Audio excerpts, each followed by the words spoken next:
Alright! Good morning Pilipinas and good morning world! At sa ating makababayang OFW at makababayan natin na nandyan sa Pilipinas na walang sawang sumusuporta dito sa ating munting programa, thank you so much sa mabuhay po tayong lahat hanggat gusto natin.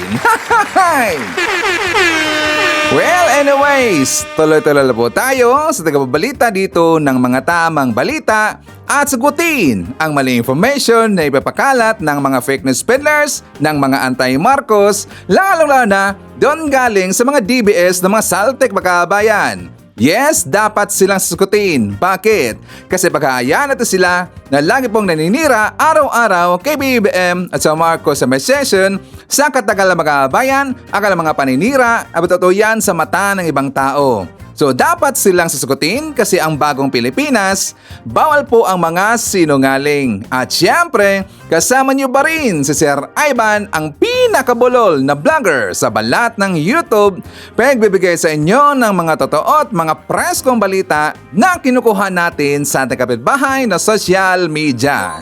So magandang buhay sa ating lahat mga kabayan and happy Thursday sa ating lahat. Okay, so before tayo mag-start mga kabayan, well syempre, as usual, i-check muna natin ang ating mga viewers na may maraming comment dyan sa baba sa ating comment section, ang ating pong top 5 commenters. At nandito sa listahan ang nanguna po, si Ma'am Shane Sibal. Meron siyang 101 na mga comments. Nandiyan rin po si Lerma Sondita. Meron siyang 82 na mga comments. Lynn Gonzalez. Meron siyang 36 na mga comments. Nandiyan rin po si Divina Dicuaten. Meron siyang 31 na mga comments. And Joselisa Moises. Meron siyang 21 lahat na mga comments. Again, thank you so much po sa ating top 5 commenters. At syempre, pasalamatan natin ang ating mga silent viewer dito sa ating channel. Thank you so much. At syempre, pasalamatan rin po natin ang lahat ng mga viewers na lagi pong like, lagi rin po nasi-shares, at syempre, doon rin po sa mga nag-subscribe sa ating channel. Thank you so much. And also mga kababayan ko, i-acknowledge natin ang ating mga channel members. Nandyan si Maria Hermenegilda Panso, Elazar Tony Hinovi, Barbara Butler, Katida Dar, Edmond Castillejo, Samuel Membrado, and Via Bibar. I-greet natin mga kabayan, ating pong mga suki, mga early birds, yun ang una po sa pag-comment dyan sa baba sa ating comment section. Nandyan sila si Maria Mindasiplon, Lynn Gonzalez, Maria Cristina Manimbao. Nandyan rin po si Treneng Lozano, Michael Vinas, Aurora David, Susan Reyes. I-shoutout natin si Nonoy Floren Hines, Mandawi City of Cebu, Eduardo Rabago, Emmy Mapalad. Kasama rin po natin si Joselisa Moises, Joseph Magalion, Ros Guevara, Sarah Bertman Vlog, Belma Micabalo. Nandiyan rin po si Los Tio Kulan-Kulan, ang mama ni RK. At syempre, i-greet natin ng happy birthday ang lahat ng mga viewers na nag-celebrate ng kanilang birthday ngayong araw. Happy birthday! Okay, so kumusta lahat mga kabayan? Kumusta po aking mga viewers, mga haters po natin, mga DDS po ng mga gonggong, mga anti-Marcos mga kabayan na wala pong ginawa araw-araw, lagi lang pong sinisiraan ating Pangulong si BBM, pati po ang gobyerno po ni BBM mga kabayan. At saka ang worst pa dyan, sinisira rin po nila ang ating bansang Pilipinas. Ganon sila kagrabe mga kabayan na manira po. Pati na po ating bansa sinisiraan nila, 'di ba? Kahit nga sa pag-promote lang po ng ating mga tourist spots diyan sa Pilipinas, kahit po sa pag-promote po ng ating magaganda po diyan na mga na-invest or pwedeng pag-investan po ng mga investors diyan sa Pilipinas, ayaw na makabayan. Kundi sinisiraan nila 'yan. Lagi lang sinasabi na pumapangit daw yung ekonomiya sa Pilipinas, bumagsak daw yung ekonomiya sa Pilipinas. Ganon lagi po ang kanilang mga sinasabi sa kanilang pong mga vlog, ng kanilang pong mga pinapanood po ng mga vlogger doon sa kabilang kampo mga kabayan. Di ba napapansin ba natin yan? Puro na po sila paninira mga kabayan, magunggong talaga parang hindi mga Pilipino no? Hindi talaga po makabayan. Ayon lang i-promote po ang Pilipinas. Kasi alam ho natin, kapag ang gusto kasi nila na ang maupo po na isang presidente, yung isa makabayan. At kapag yung pong isa, yung pong si Pusit / Mary Grace piatos daw mga kabayan, kapag yun po ang maupo bilang presidente, I am very sure, 1,000%, lagi nila yang ipopromote po ang ating tourist spots dyan sa Pilipinas, para po ang ating pong ekonomiya sa Pilipinas. Diba? Correct pa, Amro. But anyway, mga kabayan ko, before tayo bumanat doon sa mga gunggong na yon, meron muna tayo pong sasagutin po na comment galing po sa ating solid viewer.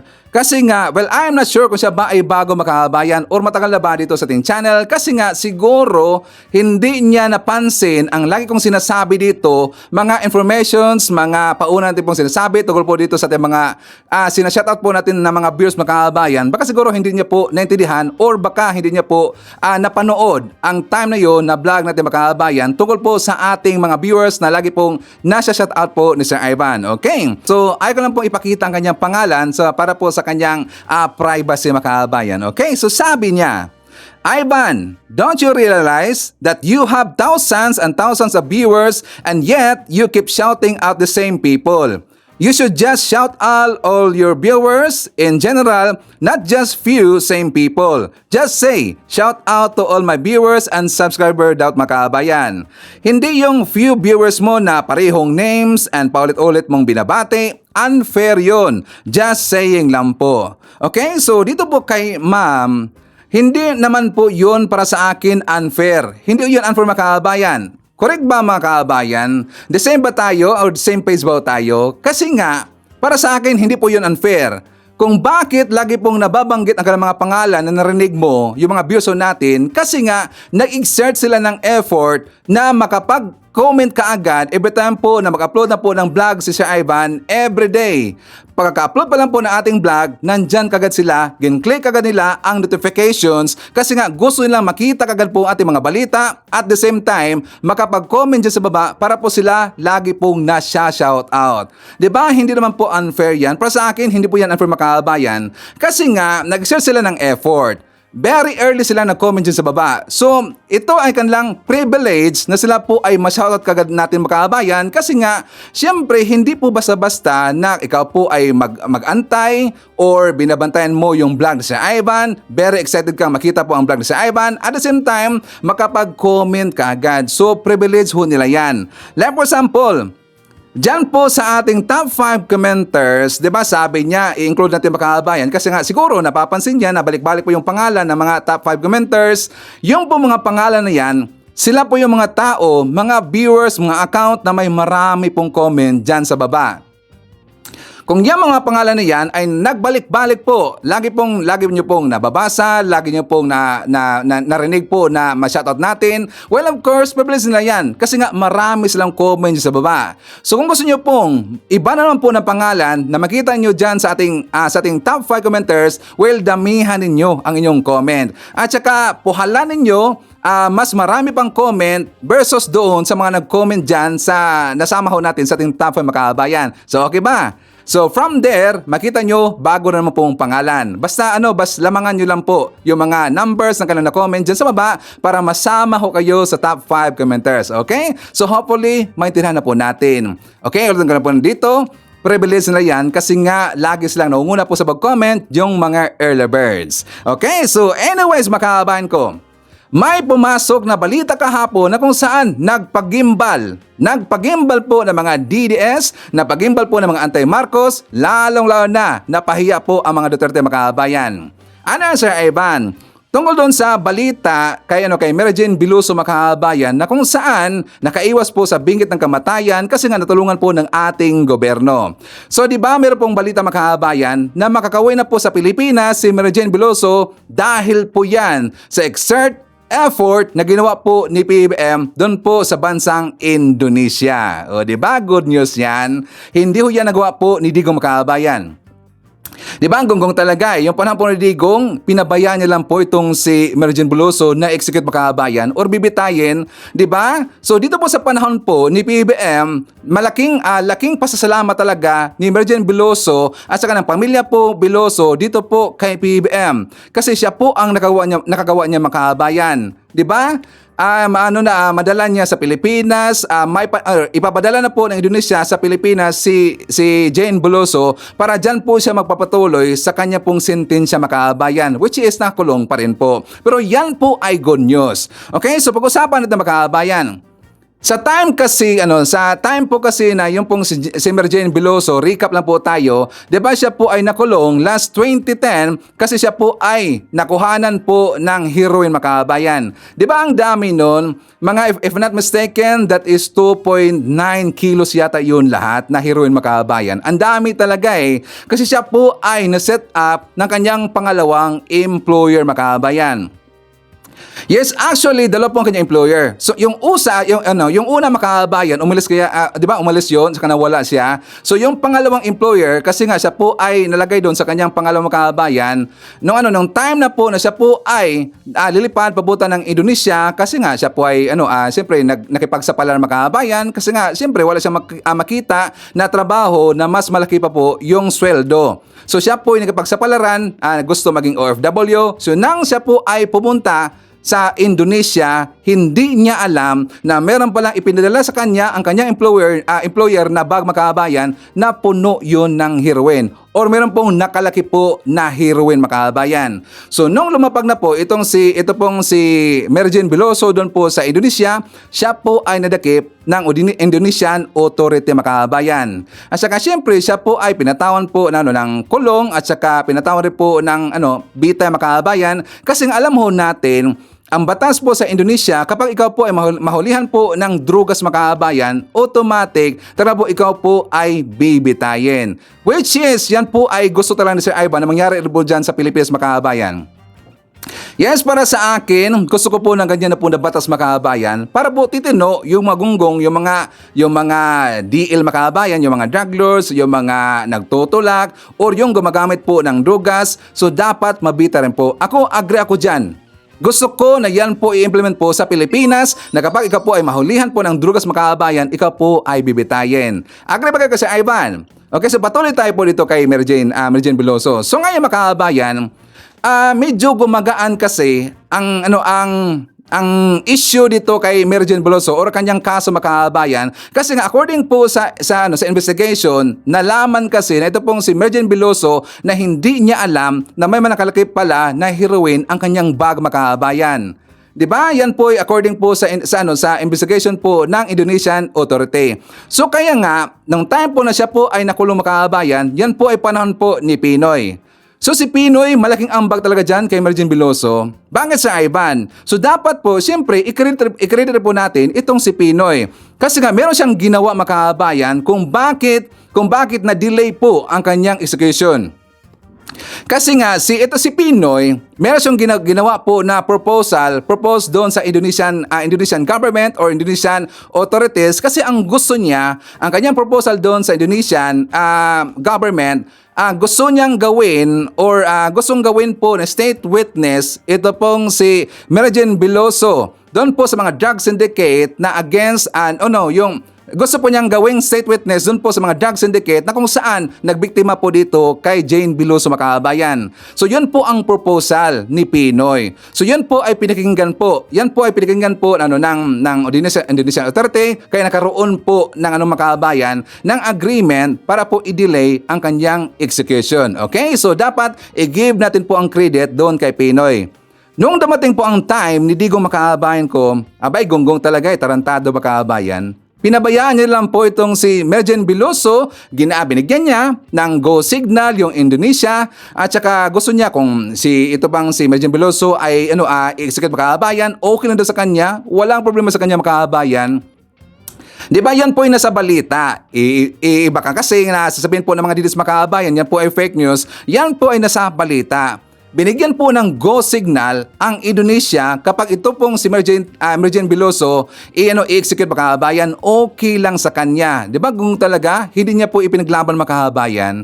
Kasi alam mo natin, ito pong si Digong kasi ang kanyang mindset makabayan, alam mo natin yan, di ba mga DDS, na ang mindset niya Kapag kasi ang tao involved sa drugas mga kababayan, lalo na kasagsagan ho yun ng war on drugs. Kapag ang tao involved dito po sa drugas, nahuli po ng ibang lugar at saka meron silang batas doon na ipapatigi mga kababayan, okay lang sa kanya kasi nga sa tingin niya involved kasi sa drugas. Pero hindi kasi niya inalam mga kababayan ang buong kwento dito po sa nakuha po ng investigation po ng Indonesian authorities, which is pwede po yung mahilot mga kababayan.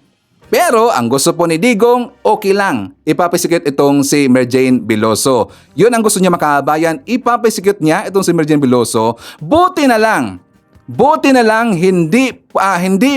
tawag doon mga kababayan, parang hindi pinagbigyan. Buti na lang hindi po pinagbigyan ng Indonesian authority yung kahilingan ni Digong na ipapa-execute ito pong si Merjane Veloso mga kababayan. Hindi pinagbigyan si Digong. Bakit kaya Sir Ivan? Kasi nga naisip po ng taga-Indonesia, hindi naman sila ganun po mga kababayan, hindi naman sila ganun kabrutal na which is nakita na ho nila yung sitwasyon po ni Merjane Veloso na pwede po itong mahilot.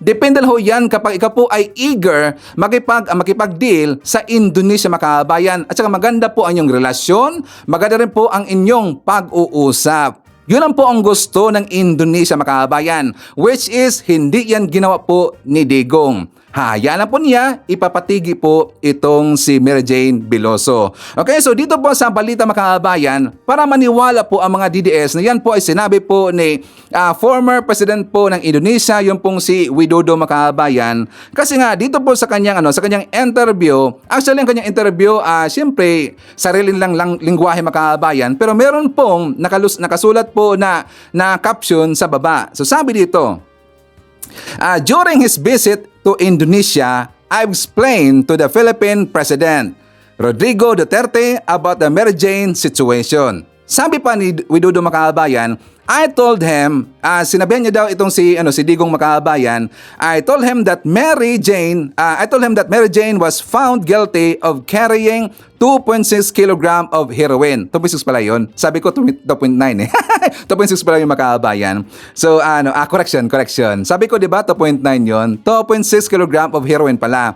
So dagdag pa ni mga kababayan ni Widodo, I also told him about the delay in the previous execution. Kasi nga, yun po ang effort na ginawa po ni Pinoy Makabayan. Baka siguro, hindi yun nagustuhan po na mapakinggan po ni Digong Makabayan, gumanon po ang kanyang ego. So, medyo siguro nagalit siya. Kasi nga, meron pong ginawa po na effort yung si Pinoy Makabayan. Kasi 'di ba sabi po ni Widodo, I also told him about the delay in the previous execution. President Duterte answered, go ahead if you want to execute. O, di ba? Wala pong pakialam si Digong Makabayan.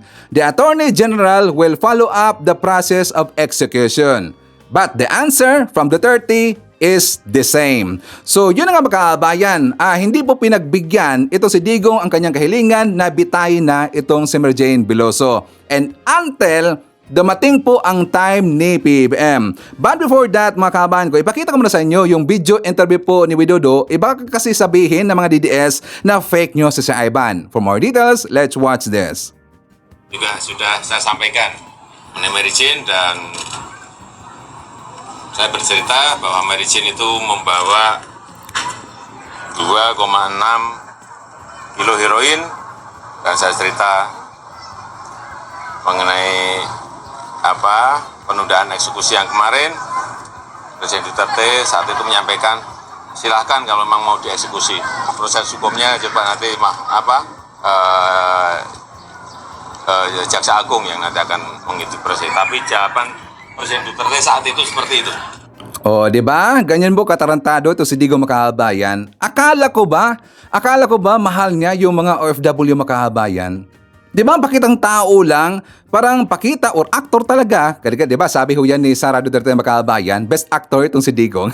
Hey! Ang dami pa pong daoto kay Digong. Actor lang po yan. Yan tungkol sa war on drugs, marami ko nang sinasabi dito. Ilang beses ko nang sinabi niyan dito na front act lang ho yan. Sa kanilang totoo pong operasyon ang war on drugs. Kasi malaki kasing involved na pera dyan Makabayan. Malaki kasi ang pumasok daw na drug money doon sa bangko ni Digong dahil po sa war on drugs Makabayan. Okay ba yun? Sakto ba yun? Di ba? So ngayon, butin lang po no, na naupo po bilang presidente si PBBM kasi nga, alam niyo si PBBM Makaban, magaling talaga eh. Honestly, talagang hands up po kay PBBM. Hands up talaga eh. Ang galing niya makabayan. Marunong siya makipag-deal no, doon po sa ibang lugar na tingnan nyo, napaka-complicated po ng sitwasyon po ni Mary Jane Veloso. Pero hindi natin alam paano niya kinumbinsi makabayan. Paano niya nakumbinsi yung dating presidente po ng Indonesia na si Widodo at saka yung current po na na presidente makabayan, yung pong si Prabowo Subianto, 'di ba? Ang galing talaga eh na hindi po yan nakaya ni Digong. Ngayon makabayan ko, para sa akin na si PBBM kasi nakita po ng taga-Indonesia na siya po ay merong magandang leadership style. Nakita po ng taga-Indonesia kung paano dinala ni PBBM yung bansang Pilipinas, na siya po ay pro-life makabayan. Makatao ho itong si PBBM. At saka meron siyang compassionate heart, ito pong si PBBM. So, sabihin natin dito makabayan, yan talaga po meron siyang pagmamahal po sa mga Pilipino. May pagmamahal talaga si PBBM sa bansang Pilipinas. Which is yan po ay taliwas sa mga sinasabi po dito ni Digong na hindi daw magaling na lider itong si PBBM kasi daw bangag makabayan. Tsaka adik daw ang ating presidente. Ganyan ba ang adik? Tingnan nyo, ganyan ba ang adik na kumbinsin niya yung Indonesia makabayan? Well, pipiliin ko lang po yung adik. Ang adik na sinasabi nila na si PBBM magaling po na lider. Na yan po hindi po lang kayang i-absorb makabayan, hindi po lang kayang lunukin ng mga DDS. Bakit? Kasi meron silang ego makabayan. O diba? So karagdagan po sa ating balita. At siya nga pala makabayan. Dito po sa ating good news, merong good news po sa mga OFW. At the same time, meron pong good news po sa mga kababayan natin po mga senior citizen. I can assure that 1,000% kayo po ay matutuwa makabayan. For more details, let's watch this. Makalipas ang mahigit 10 taong diplomasya at pakikipagtulungan sa gobyerno ng Indonesia, may uwi na sa Pilipinas si Mary Jane Veloso. Binigyan din naman ni Pangulong Ferdinand R. Marcos Jr. na si Mary Jane ay isang ordinaryong Pilipina na naging biktima lamang ng kahirapan at pagkakataon. Nilinaw naman ng pamahalaan na walang hininging kapalit ang gobyerno ng Indonesia para sa pagpapauwi kay Mary Jane Veloso. Masayang ibinalita ni Pangulong Ferdinand R. Marcos Jr. na uuwi na sa bansa si Mary Jane Veloso na mahigit isang dekada nang nakakulong sa Indonesia. Sa isang pahayag, sinabi ng Pangulo na bunga ito ng mahigit isang dekadang diplomasya at konsultasyon sa Indonesian government na dahilan anya ng pagkakadelay ng execution kay Veloso hanggang sa mapagkasunduan na ibalik na siya sa bansa bagaman wala pang pinal na petsa sa kasalukuyan. Ayon sa Pangulo, isang mahirap na laban ang dinanas ni Mary Jane matapos ang pagkakaaresto nito noong 2010. Ipinunto pa niya na ang kwento ni Mary Jane ay kumakatawan sa marami.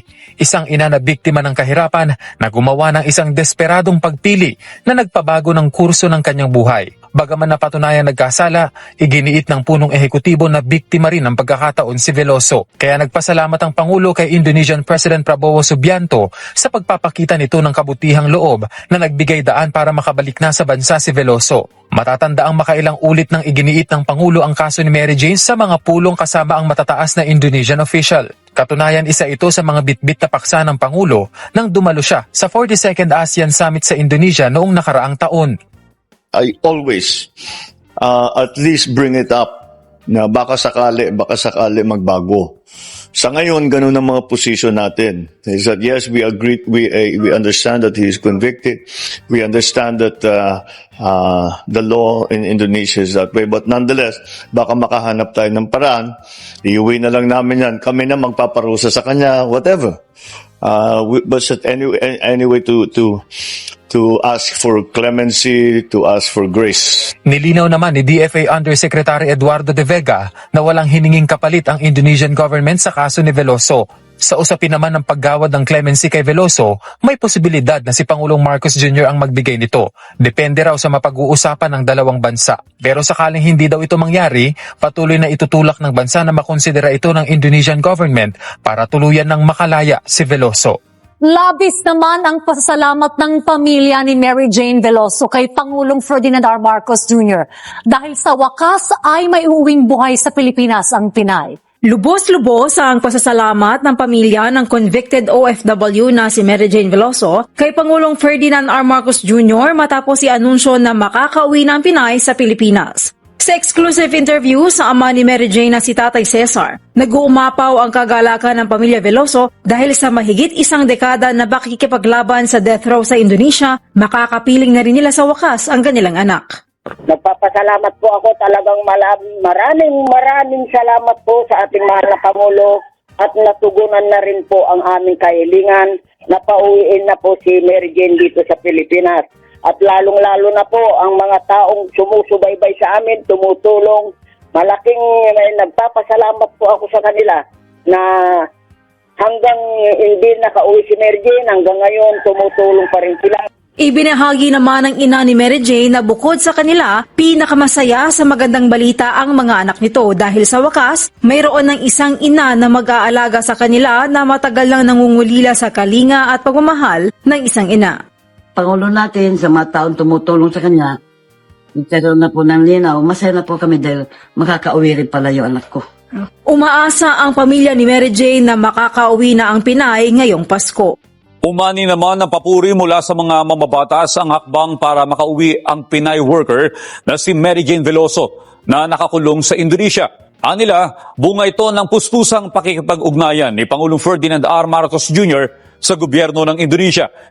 Pinuri ng mga mambabatas ang naging matagumpay na hakbang ni Pangulong Ferdinand R. Marcos Jr. para maisalba ang buhay at makauwi sa Pilipinas si Mary Jane Veloso. Ayon kay House Speaker Martin Romualdez, ito ay tagumpay ng diplomasya, hustisya at pag-asa. Kinilala ni Romualdez si Pangulong Marcos sa kanyang leadership at kanyang puso para mapauwi si Veloso. Ayon kay Senator Raffy Tulfo, ang resultang ito ay bunga ng puspusang pakikipag-ugnayan ni Pangulong Marcos, katuwang ang Department of Foreign Affairs sa gobyerno ng Indonesia. Nagpapasalamat ang senador sa Pangulo sa kanyang hindi natitinag na pangakong protektahan ang mga kababayan natin abroad. Ayon kay Senate President Pro Tempore Jinggoy Estrada, si Veloso ay biktima lang ng pangyayari at ang naging sitwasyon ni Mary Jane ay nagpapatunay na kailangan protektahan ang iba pang overseas workers na may kaparehong sitwasyon at palakasin ang mekanismo laban sa human trafficking at illegal recruitment. Hinikayat din ni Estrada ang Department of Justice na ikonsidera ang estado ni Veloso bilang isang biktima ng human trafficking. Ayon sa Department of Justice, kaisa sila ni Pangulong Marcos sa pagpapakita sa mundo na wala mapag-iiwanan sa bagong Pilipinas Administration kung saan ang bawat buhay ay pinoprotektahan at nirerespeto anuman ang estado. Inaasahang mas mapagagaan na ang paghahatid ng relief goods sa mga lugar na nasalanta ng bagyo. Yan ay kapag tuluyan ng naisabatas ang panukalang gawing libre ang pagbabiyahe ng mga ayuda sa bansa. Sa plenary session ng Kamara, inaprubahan na ng mga kongresista sa ikatlo at huling pagbasa ang House Bill No. 10924 o Panukalang Free Transportation of Relief Goods Act. Kapag nalagdaan na ng presidente, aatasan ng National and Regional Logistics Cluster sa pangunguna ng Office of Civil Defense, katuwang ang Department of Transportation, Philippine Postal Corporation, freight companies, common carriers, private carriers at iba pang logistic companies na maghatid ng libreng freight services sa duly registered organizations na magkakasa ng relief operations. Ayon kay House Speaker Martin Romualdez, kapag inalis na ang transportation cost sa pagbiyahe ng mga ayuda, masisiguro ang mabilis na pagdating ng tulong sa ating mga kababayan sa oras na lubos na kinakailangan. Bukod naman dito, lusot na rin sa huling pagbasa ng Kamara ang dalawang panukala para sa kapakanan ng mga overseas Filipino worker. Kabilang na riyan ang House Bill No. 10959 na magbibigay ng proteksyon at 50% discount sa remittances o bayad sa pagpapadala ng pera ng mga OFW sa kanilang mahal sa buhay sa Pilipinas. At House Bill No. 10914 o Panukalang Free OFW Financial Education Act na maghahatid naman ng libreng pag-aaral sa mga OFW patungkol sa tamang paggamit at pangasiwa ng kanilang pera. Kasabay niyan, magandang balita rin para kina lolo't lola. Pasado na rin sa Kamara ang House Bill No. 10985 o panukalang magbibigay pahintulot sa mga senior citizen para maging employed pa rin kahit maabot na nila ang retirement age. Layon din itong makapaghatid ng iba pang dagdag benepisyo sa kanila. O, di ba? Sinabi ko sa inyo, good news makaabayan. Good news no para sa mga OFW and also sa ating makababayan po ng mga senior citizen. Pero makaabayan ko, take note. Nakapasa na po yan dyan sa Kongreso, sa Kamara. Pero dadaan pa ho yan. Pupunta pa ho yan doon sa Senado makaabayan. So, mag-pray ho tayo na wala pong mga balaki doon sa Senado makaabayan. Kasi alam mo natin, marami doong mga ok-ok. Marami doon na mga DDS na mga senator makaabayan.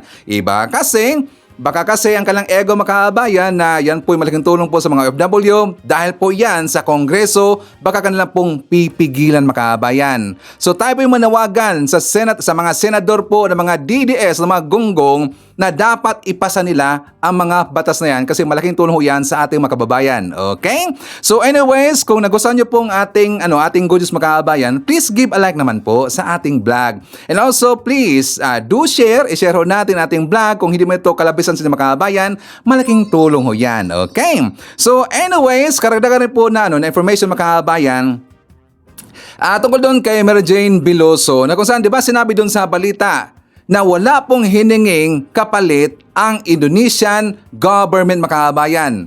Tingnan nyo, plus yan, additional yan makaabayan, yan po yung malaking sampal sa kay Digong makaabayan and also sa mga DDS supporter. Malaking sampal ho yan. Paano yan ginawa ni PB makaabayan? Di ba walang kapalit?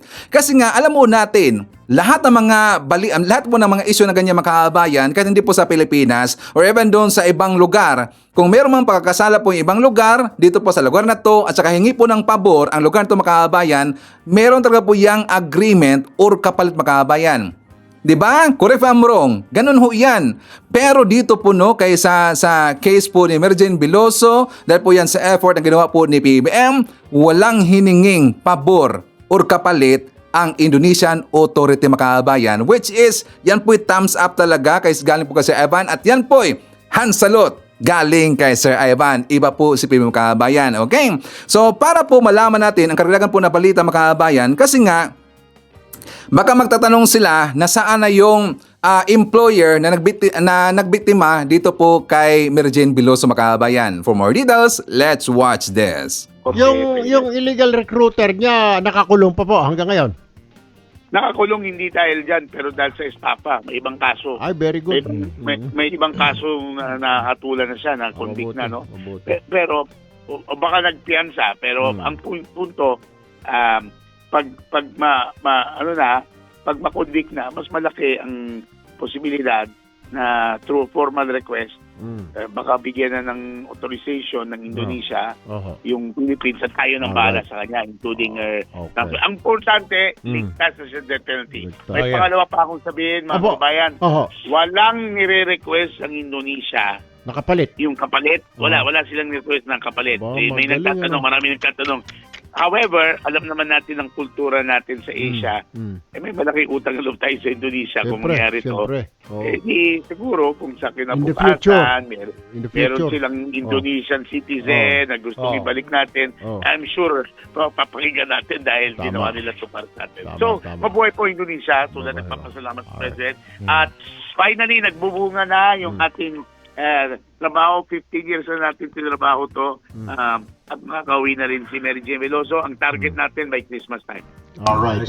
Okay, so pasasalamatan natin po yung Indonesia government makaabayan. Yan po sa pamumuno po sa bagong nilang presidente, sa pangalan nun, si Prabowo Subianto makaabayan. So pasalamatan natin. So tungkol po doon sa 'di ba sinabi po ng Department of Affairs makaabayan na wala pong hiningi, nakapalit po yung Indonesia, pero siyempre tatanawin ho natin yan na utang na loob makaabayan. Ganun kasi yan. Kahit wala pong hiningi po na pabor ang Indonesia, so dapat tatanawin natin yan na utang na loob. Okay? So anyways, for the makaabayan, ano yan, Sir Ivan? pupuntahan na ho natin yung pong hearing kahapon sa resume hearing po ng budget po ng confidential funds dito po sa OBP plus yung sa DepEd mga kababayan. Di ba meron pong bagong lumutang na pangalan na naman assigned po kay Mary Grace Piatos. Merong bago mga kababayan. Sino Sir Ivan? Si Kokoy Villamen. Merong bago, Kokoy Villamen. Alam mo yung mga kababayan, mas worse talaga eh. Bakit Sir Ivan? Kasi nga, the same ang pangalan. Siya nandun siya sa sa secretary. Nang time pa nandun siya sa ang kanyang pangalan nakita doon sa DepEd, mga kababayan. At the same time, nakita rin po ang kanyang pangalan doon rin po sa OBP. The same na pangalan, iba-iba po yung perma mga kababayan. 'Di ba? Double allowance ba 'yon? or double pay mo 'yon mga kababayan. 'Di ba? Kababalaghan talaga eh. Maraming kababalaghan po nangyari sa panahon po ni Sara Duterte mga kababayan. Meron na po pangalan bago, Kokoy Villamen. So sana po yan po yung makita mga kababayan para masagot niya lahat itong issue to or ito bang Kokoy Villamen, totoo ba to? Ito bang si Mary Grace Piatos, totoo ba yan na pangalan mga kababayan? So dapat na po ito pong si Gina Acosta mga kababayan, dapat makakapunta na po dyan sa hearing na yan. Alam niyo ba si Gina Acosta mga kababayan? Bakit si Ivan? Kasama-kasama lagi po ni Sara Duterte mga kababayan. Di ba si Sara, during po sa hearing, doon sa Kamara mga kababayan, meron po siyang isinagawa po na press con. Alam mo natin yan, kapag siya po ay binakbaka na doon sa Kamara mga kababayan, well, press con kaagad yan. Para po i-divert po yung atensyon ng mga tao mga kababayan. So napag-alaman ho natin kasi nga 'di ba anniversary po ng OBP mga kababayan. So dahil po anniversary po ng OBP, nagpunta sila doon sa Caraga, nakita doon sa picture, nandun po itong si Gina Acosta mga kababayan. So ngayon, ang palusot dito ni Sara Duterte dahil daw nga mas priority daw nila kasi nga anniversary daw ng OBP mga kababayan. So napagplanuhan itong anniversary ng OBP since last year pa daw mga kababayan. Since last year. So dahil daw anniversary na ngayon, November 15 mga kababayan. So sabi po ni Sara Duterte na kahit November 15 na yung anniversary, before November 15 and after po sa November 15, marami rin sila mga activities mga kababayan. Kaya lagi niyang dala-dala itong si Gina Acosta. Ngayon, ang sabi po ng taga-Kamara mga kababayan, kapag hindi pa attend sa next na hearing itong si Gina Acosta, kakasuhan na po sila ng criminal case mga kababayan. Kasi makailang beses na po silang inimbitahan pero hindi po sila pinapadalo ni Sara Duterte. Bakit kaya Sir Ivan? Dahil po yan sa nangyari kahapon dito po sa sinabi po ni Zulieca Lopez mga kababayan. Talagang natrap doon itong si Zulieca mga kababayan. Yan siya po ay natrap kasi nga nilaglag niya doon itong si Sara Duterte. So ang guess ko dito mga kababayan, kasi nga 'di ba marami na po nagsulputan, mga witness, marami na po mga sinabi, itong mga witness, yung mga tauhan po ni Sara Duterte. Sa tingin ko ito mga kababayan, sa tingin ko lang DDS hindi kaya gagawing full guy ito pong si Gina Acosta mga kababayan. Correct if I'm wrong. Palagay ko lang yan mga DDS, palagay ko lang yan. Huwag kayong mag-react agad. Palagay ko lang, in the future, baka itong si Gina Acosta magiging full guy ito mga kababayan. Kasi nga, siya po ang K dito. Siya po ang K dito mga kababayan. Diba, lahat na po ng mga congressman, nag-request sila na dapat po si Gina Acosta ang dumalo na po sa next hearing kasi nga lahat po ng mga nangyayari dyan tungkol po sa AR, tungkol dito po sa mga kababayan, acknowledgement receipt, tungkol po sa disbursement, lahat ng mga resibo. Kasi nga ang K nila dyan, ito pong si Gina Acosta, pati rin po sa pagkuha ng pera doon sa BPI mga kababayan. Involved pa rin po ang name ni Gina Acosta. So siya po ang K dito mga kababayan. Di ba walang iba? So you know what I think? You know what I'm thinking ka pala? You know what I'm thinking? Itong si Gina Acosta ang magiging full guy mga kababayan. Di ba? Mark my word. hindi sure yun. Joke lang yung mga kababayan. Hindi, bakit naman mark my word? Pero, aabangan natin yung mga kababayan. Aabangan natin yan. Baka hindi na lang, baka mangyari mga kababayan, magiging full guy talaga itong si Gina Acosta. So ngayon, merong interview itong si Sara Duterte kahapon. Merong isang gonggong na vlogger makabay ng DDS, even though Bisaya po kanyang sinabi doon, ang sabi niya kasi, binasaya niya, ang sabi niya, bakit daw na every time na merong ginagawang hearing doon sa Kamara Makabayan at saka ma-involve ito ang pangalan po ni Sara Duterte, bakit daw nagkakaroon ng bagyo? Gonggong talaga eh. Pero siyempre, para maniwala kayo, lalo na ng mga DDS, ipapakita natin po ang interview ni Sara Duterte. For more details, let's watch this. Unsay reaksyon nimo ma'am nga matag interview BP o hisgutan sa Quadcom ang mga Duterte family dagay mga bagyo mosulod, pero if ever kung di ka hisgutan why bagyo nga mosulod sa atong nasod, unsay imong reaksyon na BP? Dili ginako na siya matubag no kay dili ta maka predict sa weather, pero anto dito na lang sir. Okay. Anto dito na lang sir. Next Okay. question, Sir Louis. There's a phone-in question from the OVP Media in Manila. Reaction on the supposed 1 million bounty placed by the HR committee on the para po sa pagkakakita kay at sa alleged CIF signatory Mary Grace Piatos.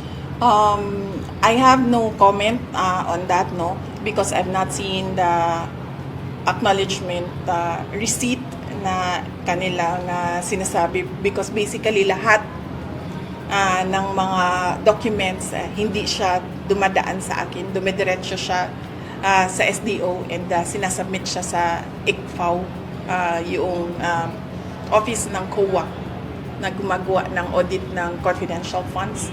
So hindi ako makakomment, lalong-lalo na hindi namin alam kung paano pinroseso ang pagbigay ng copies ng ARs or ng submissions namin sa COA to the House of Representatives, and sino ang nag-handle noong mga documents. Isa pang follow-up nila, Deputy Speaker David Suarez claimed that OVP is hiding Ms. Gina Acosta in Caraga. That's why there's an ongoing event here in Butuan. Well, alam naman ng lahat na it's the 89th anniversary of the Office of the Vice President, and hindi lang Caraga ang merong activities in relation to the anniversary, no. In fact, sa susunod na araw nasa Bukidnon kami for Southern Mindanao, Central Mindanao, and then nasa Lanao del Sur kami for Western Mindanao, and then for BARM, and then nasa Isabela City kami for Western Mindanao, and then meron din kami sa Cebu, meron din kami sa Leyte, meron din kami sa Ifugao. All these were planned and prepared last year when we proposed our budget in relation to our Thanksgiving activities, in relation to our anniversary. November 15 yung anniversary, pero before and after November 15, madaming activities ang Office of the Vice President. Pakiusap po kay Sara Duterte, please huwag ka na pong pumunta sa Leyte. Iba ka doon bagyuhin eh, tsaka ulan Makabayan. Napansin ba natin nung pumunta siya sa Bicol Makabayan, sunod-sunod na po yun yung ulan saka bagyo doon sa Bicol. Napansin ba natin yan? Sana po Sara Duterte, huwag ka na pong pumunta doon sa Leyte kasi nga baka babagyuhin po yung Leyte, okay? So doon sa kanyang latest po, last po na sinabi Makabayan, tingnan nyo, mas importante pa sa kanila yung anniversary nangyari ngayon sa OVP Makabayan over sa hearing ng mga nangyayari doon sa Kongreso o doon po sa Kamara Makabayan. Di ba? Mas importante po sa kanila. Pero hindi iniisip ito ni Sara Duterte, gonggong talaga eh, na kapag mag-evade lagi sa mga hearing, sa mga imbitasyon po doon sa hearing doon sa Kongreso, ito pong si Gina Acosta Makabayan, siya po ay kakasuhan ng criminal charges. Hindi yan iniisip ni Sara Duterte. Okay? So doon po sa una Makabayan, patras tayo. Panawagan ko no sa mga vlogger po ng mga DDS, gonggong talaga. Yung mga vlogger ng mga Bisaya, huwag kayong magbisaya para maintindihan po lahat ng tao. Kasi hindi lang po kayo ang Bisaya. At saka hindi po makakaintindi ang mga Tagalog ng Bisaya. Hindi po lahat. Pero meron po mga Tagalog na nakakaintindi po ng Bisaya Makabayan. Sana huwag kayong magbisaya. Gonggong talaga eh. Magpaka-ob talaga eh. Ako nga, nagtatagalog ko dito kahit na Tagalog kalabaw ang ating Makabayan. Diba, gahit po na Tagalog ang kay Sir Ivan. Kahit gahit na Tagalog, at saka minsan hindi pa alam lahat po ng mga Tagalog mga kababayan, well, at least nagtatagalog si Sir Ivan. Pero yung mga vlogger po ni Sara mga kababayan, karamihan talaga gusto na po na magbisaya, no? Kasi nga siguro ang plano nila dito, ayaw maintindihan lahat ang kanilang mga pinag-uusapan mga kababayan. Siguro ganun yun eh. So doon po sa kanyang sinabi mga kababayan, may napansin ko doon. Ano Sir Ivan? Kasi nga nag-coincide dito sa sinabi po ni mga kababayan, ni Zulieca Lopez, ang kanya pong Chief of Staff ng OBP mga kababayan. Di ba tinanong si Sara Duterte na tungkol doon sa pagbibigay daw ng pabuya na 1 million pesos sa makapagbigay po ng informations kung sino itong si Mary Grace Piatos mga kababayan. Anong sagot ni Sara, Sir Ivan? Di ba sabi niya no comment? Hindi siya magko-comment mga kababayan. Kasi sabi niya, kasi daw hindi niya alam kung ano ang proseso ng dokumento from the OBP office para po papunta doon sa kanilang special disbursement officer mga kababayan to accountant at pupunta doon sa COA, from COA to doon po sa Kongreso mga kababayan. Di ba sabi niya hindi niya alam ang proseso? Hindi niya alam ang proseso, sekretary siya mga kababayan. Doon, kasi dahil po doon sa kanyang sinabi mga kababayan, nakikita natin dito, siya po ay irresponsable. Correct if I'm wrong? Irresponsable siya na pagkasekretary mga kababayan. Bakit? Hinahayaan niya lang po lahat ang kanyang mga tauhan na gagawa po ng mga dokumento mga kababayan without her knowledge. Sabi sa kanya sabi niya wala siyang alam mga kababayan. Sakto ba yun, di ba? Irresponsable ho yan. Ang trabaho po ng sekretary mga kababayan, alam na alam niya lahat ang flow po ng mga ginagawa po ng kanyang matauhan mga kababayan para hindi siya magiging blind. Hindi siya blind. Tingin ko ito mga kababayan, palusot niya yan. Bakit? Gusto niya maging know-how dito or wala siyang alam sa mga ginagawa po para meron siyang pang-evade po sa mga issues. Pwede niyang ma-divert kasi yung issue mga kababayan or attention ng mga tao. Sasabihin nila, si Sara Duterte, wala palang alam to Walang alam mga kababayan. Yan kasi ang kanyang magiging rebat. Wala kong alam Hindi ko alam yan. Ang flow na yan Pero sa katunayan mga kababayan, alam na alam niya. Bakit? Nung sinabi po dito na ni Bukidnon Representative Jonathan Kit Flores mga kababayan, tinanong siya. Sabi niya tungkol dito sa mga butchers. Alam mo ba kung sino ang nag-request para sa issuance of these checks o mga chiki mga kababayan? Anong sagot ni Zulieca? As mentioned earlier, Your Honor, this disbursement butchers, these checks do not go through my office. I really don't have personal knowledge kung sino ang nag-request ng chicks or ng mga chiki mga kababayan. Diba? The same sila sinabi po ni Sara Duterte. Isipin niyo po, si Sara, sekretary. Siya po, Chief of Staff po ni Sara mga kababayan. Silang dalawa walang alam sa flow po ng chiki mga kababayan at sa mga disbursement. Parang hindi yata makakapaniwala parang hindi ka panipaniwala mga kababayan. Para sa akin hindi yan kapanipaniwala. Imposible talaga yan Diba? Yan po ay palusot lang mga kababayan. Okay?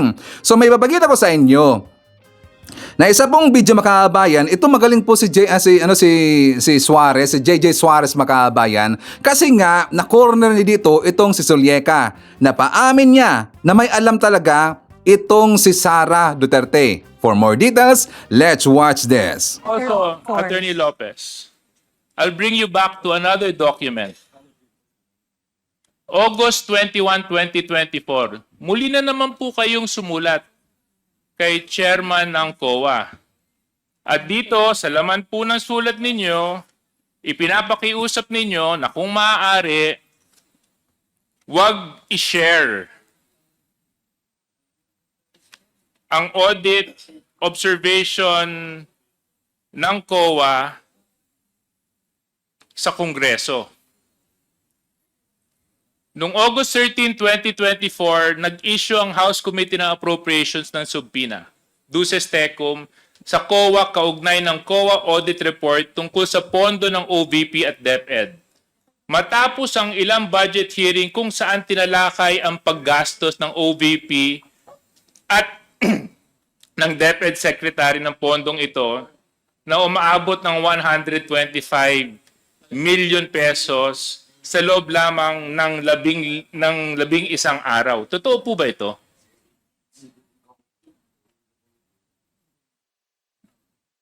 Your Honor, I'm sorry, I did not catch the question. Respectfully, may you please repeat? I'm sorry. Attorney Lopez, nag-issue po kayo ng sulat sa COA ng August 21, 2024. Tama po ba, mali? Yes, Your Honor. Ano po ang dahilan kung bakit po kayo sumulat sa COA? I understand during that time, Your Honor, there was a subpoena issued to the Commission on Audit for the release of certain documents pertaining to the audit, ongoing audit of some transactions of the Office of the Vice President. So ang dahilan kung bakit po kayo sumulat sa COA ay upang pigilan ang COA mag-release ng kanilang audit report and other related documents tungkol sa utilization ng confidential funds ng OVP at ng DepEd. In your words, you said here, you are of the position that the subject subpoena should not be complied with. Is this correct? Your Honor, Is this correct? It's a yes or no, Attorney Lopez. Is this correct? Were these the words you affixed on your letter?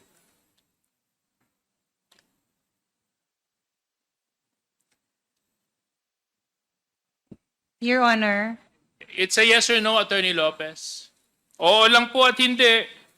Nandito po yung copy ng sulat. Kung gusto niyo po, bigyan ko po kayo ng copy ng sulat ninyo. may I please At have saka a copy? nandito po yung signature ninyo sa kopya, sa sulat.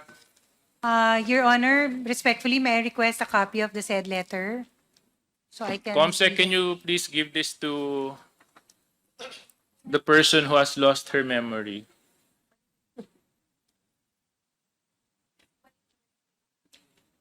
Can you just confirm this letter?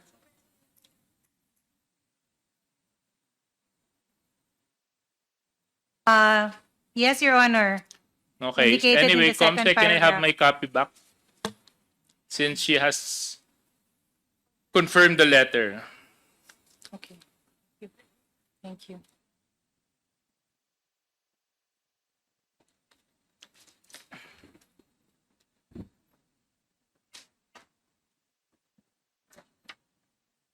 When you issued this letter, Attorney Lopez, did you act on your own volition? Yes or no? No, Your Honor. Hindi. Hindi kayo nag-iisa. So sino ang kasama ninyo nung ito po ay inyong ipinarating sa Commission on Audit na hindi dapat sila sumunod sa subpoena duces tecum ng Kongreso? Your Honor, this was a matter I consulted with Mr. Lemuel Ortonio. Kayong dalawa lang. Yes, Your Honor, for the matter of the requesting COA. So, ang sinasabi mo, walang alam si Vice President tungkol dito? Your Honor, it was a letter that... Ma'am, it's a yes or no. Let's not make life difficult. May kinalaman ba ang Vice Presidente sa sulat na ito? Oo, hindi. Opo, yes. So, she knew about the letter. Correct. Yes, Your Honor. Before you signed off to it and sent it to COA, correct? Yes. So, kayo po ba, Attorney Lopez, kasi ang dating po sa amin nito ay, una, hindi nun nire-respeto yung subpoena authority ng Kongreso. Pangalawa, parang sinusupil nyo yung karapatan ng mamamayan malaman kung paano ginagamit ang pondo ng mga ahensya na pinagkakatiwalaan ng mamamayan. Na pagdating sa oversight function ng mababang kapulungan at ng Senado, kung ito man ay kanilang gagamitin, ito ay hindi nyo kinikilala. Dahil sa sulat na ito, ipinapakiusap ninyo sa COA na wag sumunod sa subpoena na inisyu ng Kongreso para hindi ibigay ang COA report sa Kongreso. At sa aking pananaw, this is one way of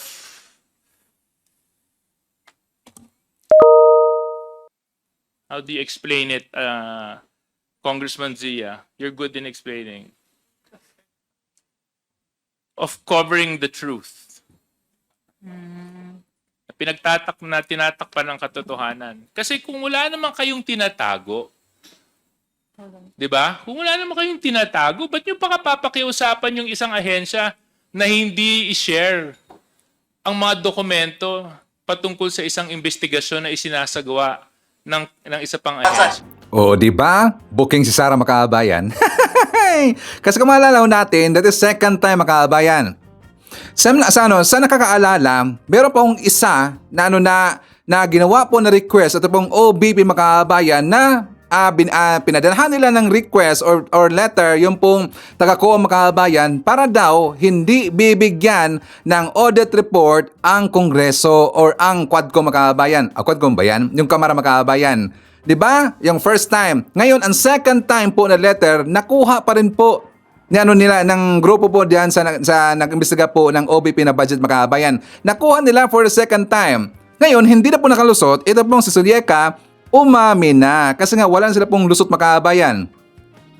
Dito talagang guilty dito si Sara Duterte. Kasi nga, involved si Sara. At yan po ay panguna po ni Sara Makabayan. Ngayon, ano kayang mangyari kay Sulyeca Lopez Makabayan na nilaglag niya itong si Sara Duterte? What do you think?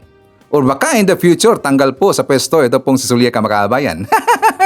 Tatanggalin yan ni Sara Duterte. Bakit? Nilaglag niya itong si Sara Duterte. Diba? Nakatawa talaga na Makabayan, corrupt talaga So anyways, isa naman natin, nandyan po si Emerald Gemini from Dubai. Kasama rin po natin si Gorgonia Angala, Annabel Hoson from Japan. Nandiyan rin po si Menz A. Nolpes, Hato Niga Ichaka, Alicia Lee, Boboy Elmido Costin sa Dugyo. Nandiyan po si Lisa Dakotanan Candido, Lionel Desiderio from Tondo. Isatat natin si Evelyn Garcia, Elsa Hoffman, Nelson Caravana. Nandiyan rin po si Josephine Abiba. Dagdagan natin kasi nga nakalimutan kong mag-shoutout Makabayan. Nandiyan rin po si Antonio Perez, Arnold Labadia, Rosenda Aunso, Pat Paniza. Nandiyan rin po si Elmer Pinaranda, Mosking Digma, Charing Di Magelia or Gela. Nandiyan rin po si Danny M. Peralta, Shanae, Jovi Montero, Aida Sinsuan, Angelita Holsanger. Isatat natin si Dante Alvarez, Yolanda Lo, Romy Hernandez, and Hato Jessobto from Calamba, Laguna. Okay, so mga kababayan ko, pag-usapan natin po itong pamilya Padilla.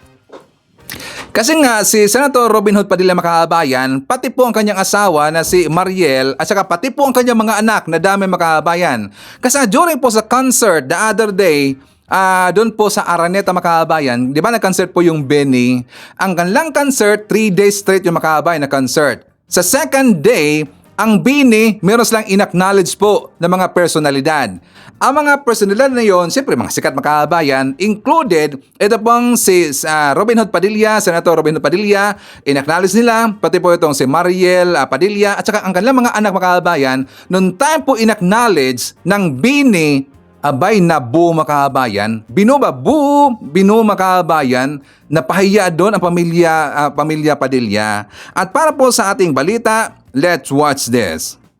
Umani ng negatibong reaksyon sina Senator Robin Padilla at ang kanyang pamilya mula sa audience ng P-pop group na Bini. Sa ikalawang araw ng concert, binanggit ni na Bini members Stacy at Aya ang mga kilalang personalidad at grupo na dumalo sa event, kabilang sina Senator Padilla, Mariel Rodriguez, at ang kanilang mga anak.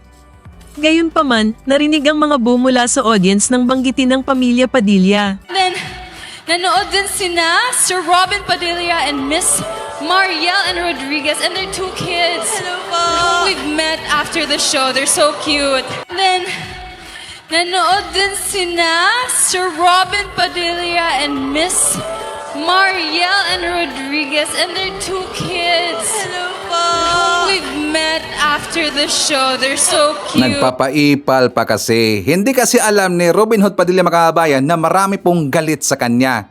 'Di ba? Marami pong galit dito kay Robin Hood mga kababayan. Nadamay lang ha, ito pong sila si Mariel at saka kanilang mga anak, inadamay eh. Pero ito na pong si Robin Hood Padilla mga kababayan, gunggong naman kasi nagpapaipal. Bakit pa naman sila nagpapa-acknowledge? Nakalimutan ba niya na marami pong galit kay Robin Hood? Unang-una, dyan po sa hearing, sa Senado mga kababayan, sa mga hearing po ng Senado, anong kanyang ginagawa dyan? 'Di ba? Kumain na ng kumain. Ano ba ang mabuting nagawa ni Robin Hood Padilla dyan po sa Senado mga kababayan during hearings? Kahit isa mga kababayan, kahit isa. Di ba wala? Tsaka napaka-hypocrite talaga. Hypocrite talaga itong si Robin Hood mga kababayan. Bakit? Di ba Muslim siya? Pero naging a die-hard supporter siya dito kay Kibuloy. At siya talaga pong diehard niyang ipinagtatanggol itong si Kibuloy na kahit alam niyang meron pong ginagawang mga kabulastugan. Diba? Kaya maraming galit sa kanya mga kababayan. At last, alam po ng taong bayan, pera ho ng taong bayan ang pinagbabayad sa kanya or ipinasusulat sa kanya pero wala siyang maganda at mabuting nagawa dyan po sa Senado mga kababayan. Marami kasi siyang nabudol. Dahil marami siyang nabudol dito, maraming nagalit sa kanya mga kababayan. Kasi ang kanilang expectations po ng taong bayan, nag-iba kasi. Nag-iba kasi mga kababayan, hindi po nakamit ang kanilang expectations tungkol dito po kay Robin Hood Padilla na kung saan binudol lang po sila during po sa election mga kababayan. Kaya maraming galit dito kay Robin Hood Padilla. Gunggong naman kasi. Kasi nga, siya rin po ay sympathizer, siya rin po ay protector po ng isang adik, na isang drug lord protector at ng isang budolman mga kababayan. Si Sir Ivan, si Digong. Diba? So anyways, ipakita ko rin po sa inyo ang vlog ni Mike Abbey. For more details, let's watch this. Ayan o. Ano inyong masasabi rito? Ganito na ba ang level ng ating mga kandidato? Ganito na ba ngayon ang ating mga senador? Ayan o. Viral na viral po yung tatlong yan. Kilala niyo yung tatlong yan? Okay na magpangalan sa tatlong yan. Ha? Sa palagay ba niyo, ganito ang dapat na senador ng Republika ng Pilipinas? Natatawa talaga ako rito. Ito ba ang kailangan nating maging senador? Ito ba ang kailangan nating mga mambabatas na gagawa ng batas para sa magandang kinabukasan ng ating bansa? Hindi ko alam kung ito'y nangangampanya kasi ang kampanya naman ay sa January pa lang eh. Anong ibig sabihin nito? Ha? Ayan, paulit-ulit ha? Ayan ha? Ano inyong masasabi dyan? Hindi mo malaman kung saan pupunta eh.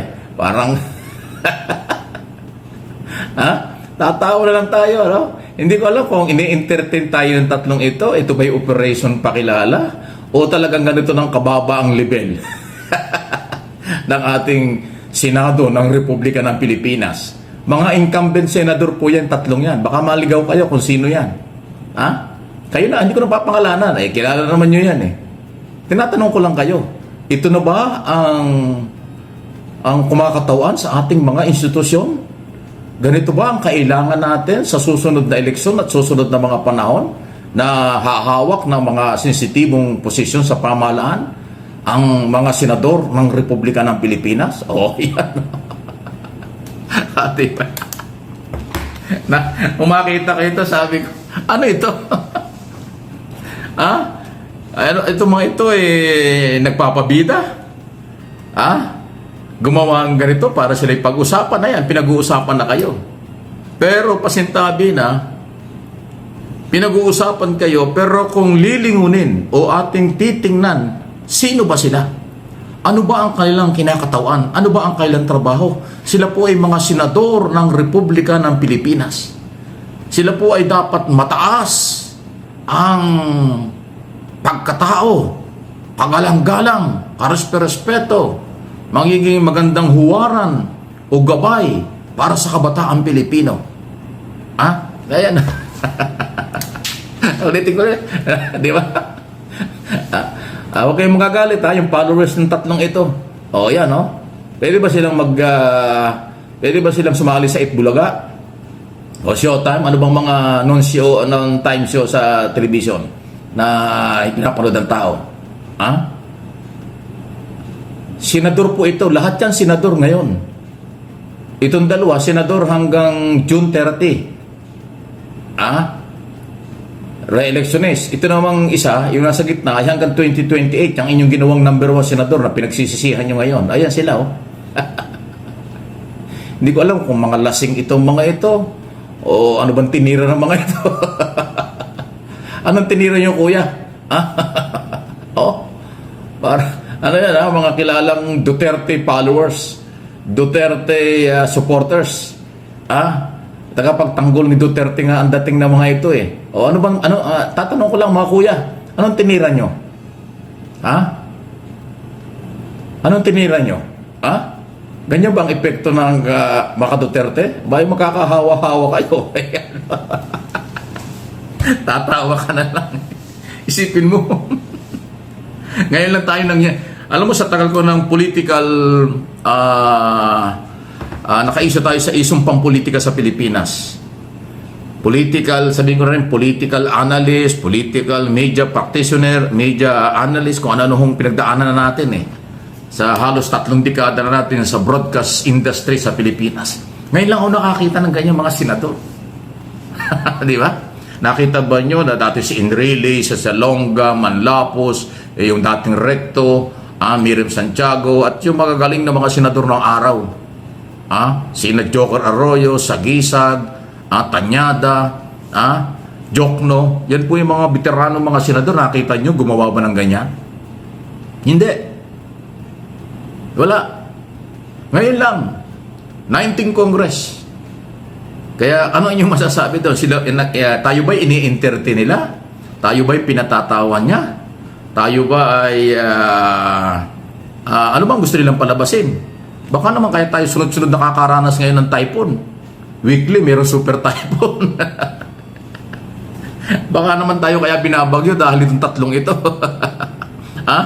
May kinalaman kaya yung sunod-sunod na bagyo sa Pilipinas dito sa ginagawa ng 3 ito? O sige, panoorin ulit nyo. Manood kayo para maaliw-aliw kayo. Dalawa lang yan. Pwede kayong matuwa, pwede kayong mabwisit. Ayan, ayaw nang gumalaw, oh. Ayan.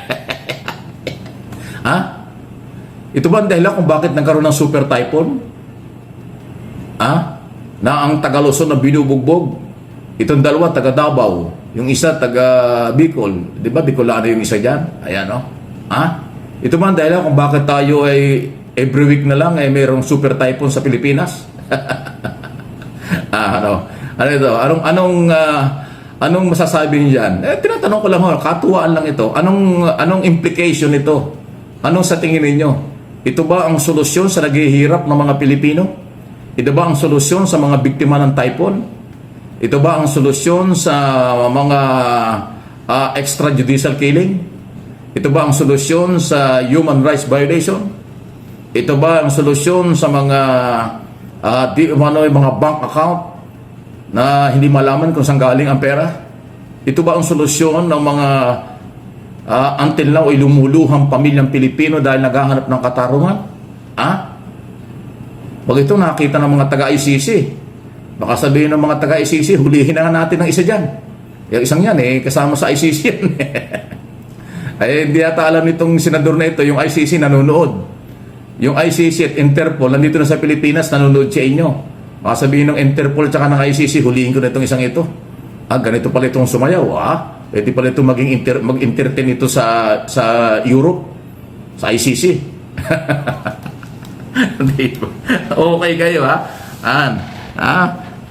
hindi ko na ho pinapangalanan. Kilala naman nyo kung sino yung 3 yan. Ano yun? Hindi ko hanggang ngayon, viral na viral yan Para saan yun? Ulitin ko, kung ang gusto nila pag-usapan, ayan, pinag-uusapan na kayo. Pero pag ang ating sinilip ay sila yung mga senador, bagay ba? Bagay ba sa mga senador ang ganyan ang ginagawa? Ini-entertain na lang tayo sa dami ng problema. Gumawa lang kayo ng batas. Di ba? Ano kaya yung 3 ito dalhin doon sa idalhin doon sa sa safe house ni Inday Sara Duterte? 'Di ba meron 34 safe house si Vice President Inday Sara na ginagastusan ng 250,000 per night? Ano kaya doon na lang itong 3 ito, doon na lang sila magpalipas ng oras. Biro lang po Kayong tatlo, baka gusto nyo puntahan yung safe house ni Vice President. O baka naman nagkaganyan yung tatlong yan. Dahil sila rin mismo hindi makapaniwalang mayroong safe house. Kasi hindi naman talaga kailangan ng safe house na ginagastosan natin ng milyon-milyon. Kasama dun sa 612.5 million na hindi may paliwanag ng Vice President. Ano? Any comment, reaction, malaya po kayo. Ibang klase talaga ito. Pahabol pa natin para maliw-aliw kayo. Ayan, no? Ano kaya, inuulit ko, ano kaya tinira nila? Ano kaya ang klaseng vitamin ang tinira ng mga ito? Ayan, no? Ayos. Ayan, no? Mabuhay kayo.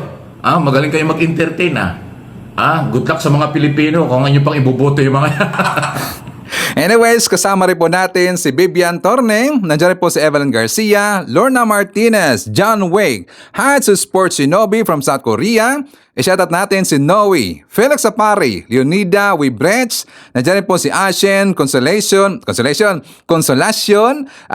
Flora Madrid, Belma Mikabalo, nandiyan rin po si Cel TV, Hatsu Carmen G. Bantog, Erlinda Kabulisan, hi to John Esperanza, Lolita Maneja, Maria Elena Moraga, and hi to Iris Casino.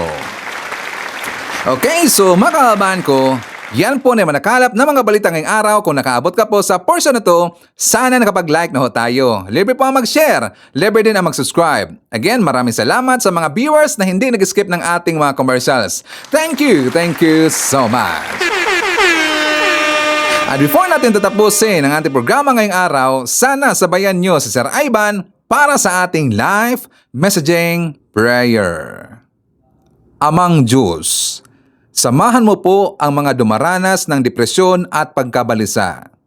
Nawa sa pamamagitan ng kanilang kapamilya at kaibigan, makakuha sila ng suporta, lalong-lalo na sa aspetong medikal. Naway maging liwanag din kami sa mga dumaranas ng kadiliman. Idinalangin ko ito sa pangalan nating Panginoong Jesucristo. Amen. So maraming salamat mga kababayan, and I hope to see you again on my next video. Rocking around the Christmas tree at the Christmas party hop. Mistletoe hung where you can see every couple wants to stop. Rocking around the Christmas tree, let the Christmas spirit ring. Later we'll have some pumpkin pie and do some